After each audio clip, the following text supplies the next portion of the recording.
Web hacking is basically the act of hacking individual sites or the servers or components that are used on those websites. And one of the reasons that you'll find that web hacking is probably one of the more popular types of attacks is because web servers are a natural target. They're publicly available. There's not really a way for me to say you can't access my website because it's on the internet. Anybody can access it that wants to. So that definitely lends itself well to being hacked. Usually, web hacking and web vulnerabilities and exploits are as a result of a couple of different things, one of which is insecure coding.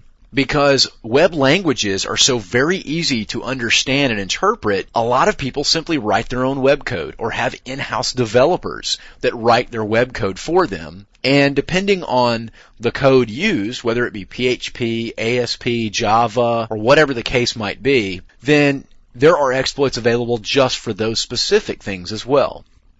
It's also extremely difficult and complicated to lock down and secure a web server. Because of the nature of its trusting port 80 and port 443, it makes them a very easy target because of that level of challenge and usually lack of security. Even though most web servers are most likely going to be parked behind a firewall and in a protected DMZ or demilitarized zone, you can't really block all illegitimate traffic because, again, that port 80 and port 443 are pretty much guaranteed to get traffic from all over the world. So there's not really a way for you to protect that. So once you've restricted it to all but the bare minimum types of network communication, then it's actually going to be relying on you to go secure that host and lock it down so it's not vulnerable to common attacks to port 80 or other web ports.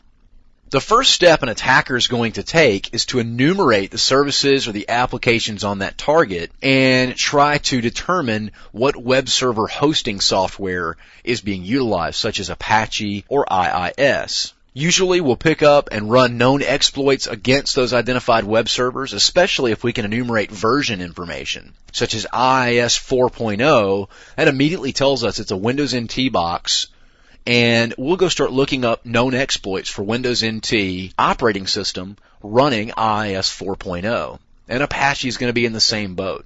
Usually, we're going to, at this point, once we've done the vulnerability assessment and determined what vulnerabilities might exist, we're going to use those exploits to zero in on whatever we're there for, whether it be defacing the site, modification of data, or whatever our ultimate goal is going to be. Oftentimes, when you compromise the web server, because they are the e-commerce central of the world, you can usually intercept or change data as a process of the attack. So there are a lot of different options available to us, and really your limitation on how you penetration test a web server is limited to your imagination. So you definitely need to be thinking outside the box in these type scenarios. How can I get into the system? What vulnerabilities are there? If it's running IIS 5.0, what other software might it be running? So you might go do some research on authentication modules for IIS 5.0. There are a lot of options available. Usually, the ultimate goal for a true penetration tester or hacker, and not a script kiddie or someone looking to deface a site, is going to be to penetrate deeper into the network. One of the things that I found to be really common is because web servers' content changes on such a regular basis, most companies have one of two scenarios. Either they have an open communication channel between the web server and an internal server for content management, or they actually have an alternate server aside from the web server that sits in the DMZ that is responsible for content management. But ultimately, there will be a link back into the internal network. I guarantee it. Most companies could not operate without that link back into the network. So all we have to do is find that link and utilize that to ultimately move into the internal network. There are a lot of popular attack methods and styles associated with web hacking. We're going to cover some of the more common ones here. The first of which is cross-site scripting. And this actually relies on a rogue web server, or the ability for us to script on your web server from my web server, or run scripts across different domain names. So effectively, you're in a trusted location and you have no reason to suspect anything's wrong, but an alternate site could trick DNS and actually come over on your domain name and run scripts against your clients.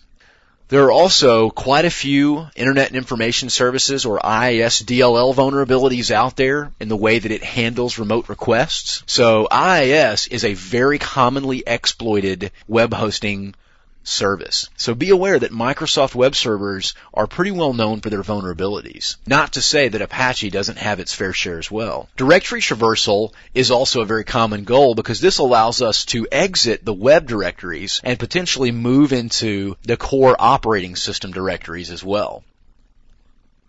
Unicode attacks basically utilize the point in which URL validation is utilized. So what that means is, if I send an invalid URL, something that the web server knows is not going to be an actual HTML page or whatever the case may be, the idea is that the URL filtering stops that.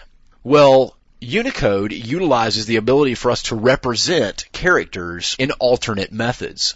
For example, the spacebar key or the actual space character can also be represented by the number 20 when converted to Unicode. Well, what this means is my web server may have a filter that stops all URL requests with spaces in them. That's not going to do us any good if the 20 is not converted to a space until after the content filter has been applied. So it goes to the content filter, and on the other side, the content filter says, hey, this is good data. I don't have any spaces in it, so I'm okay. And then the Unicode filter kicks in and converts it over, and there's a space in it. And it's applied to that system or run against that system, ultimately allowing in bypassing of those URL filters built into the web services.